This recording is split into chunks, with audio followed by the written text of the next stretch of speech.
So question வந்து calculate the binding energy and binding energy per nucleon of calcium 40 nucleus if mass of calcium nucleus 39.9625 and mass of proton is this, mass of neutron is this. இப்போ நம்ம calcium பார்த்தோம்னா calcium 40 mass number 20 atomic numberல 20 protons இருக்கு 20 neutrons இருக்கு. அப்போ each protonோட mass இதான். அப்போ 20 protonsக்கு mass என்ன அப்படின்னா 20 into 1.007825 U. Uன்றது atomic mass unit. அப்போ எத்தனை mass unit இருக்குன்னா 20.1565 atomic mass unit இருக்கு. 20 நியூட்ரானோட மாஸ் எவ்வளோன்னு பார்த்தீங்கன்னா 20 times 1.008665 atomic mass unit போட்டோம்னா அது எவ்வளோ கிடைக்குதுன்னா 20.1733 atomic mass unit. அப்போ டோட்டலாக எவ்வளோ மாஸ் இருக்கணும் அப்படின்னா இது ரெண்டையும் ஆட் பண்ணுறோம் அப்படின்னா 8 9 so 12 remaining 1 so it is 3 so it is 40 so 40.328 atomic mass unit இருக்கணும். ஆனால் கால்சியமோட மாஸ் எவ்வளோ தான் இருக்குன்னா 39. அப்போ எவ்வளோ மாஸ் குறையுதுன்னு பார்த்தோம்னா 39.96259 atomic mass unit. இதுலேருந்து இதை சப்ட்ராக்ட் பண்ணோம்னா நமக்கு எவ்வளோ கிடைக்குதுன்னா 0.36721 atomic mass unit இருக்கு.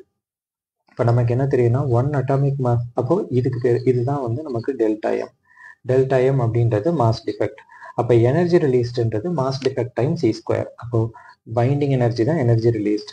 Binding energy is delta M into c square. Delta M is 0.36721 atomic mass unit into c square போடணும். அப்போ 0.36721 into இந்த 1 atomic mass unit இதை வந்து 0.36721 into 1 U போட்டுக்கலாம். இந்த 1 Uக்கு ஈக்குவலான எனர்ஜி 1 Uக்கு ஈக்குவலான எனர்ஜி எவ்வளோன்னா 931.5 மில்லியன் எலக்ட்ரான் வோல்ட். அப்போ இந்த 1 Uக்கு ஈக்குவலான மாஸ் எவ்வளோன்னா பிகாஸ் எனர்ஜி வந்து எம் சி ஸ்கொயர், அப்போ மாஸ் வந்து எனர்ஜி பை சி ஸ்கொயர்.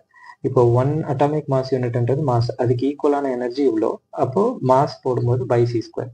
அப்போ இந்த 1 அட்டாமிக் மாஸ் யூனிட்டுக்கு 931.5 million electron volt by c square into c square. அப்போ பைண்டிங் எனர்ஜி தான் energy released. Binding energy is equal to 0.36721 into 931.5 போட்டோம் அப்படின்னா நமக்கு 342.056 மில்லியன் எலக்ட்ரான் வோல்ட் வருது.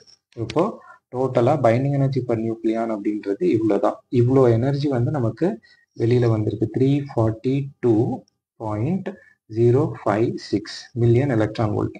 அடுத்தது அவங்க கேட்குறது என்ன, பைண்டிங் எனர்ஜி பர் நியூக்ளியான். மொத்தம் கால்சியமில் 40 மாஸ் நம்பர். 40 மாஸ் நம்பர் அப்படின்னு சொன்னால் அதாவது 40 நியூக்ளியானும் சேர்ந்து இவ்வளோ எனர்ஜி ரிலீஸ் பண்ணியிருக்கு, மாஸ் எனர்ஜியை கன்வெர்ட் பண்ணியிருக்கு. அப்போ ஒரு நியூக்ளியானுக்கு எவ்வளோ அப்படின்னா binding energy per nucleon is binding energy per mass number.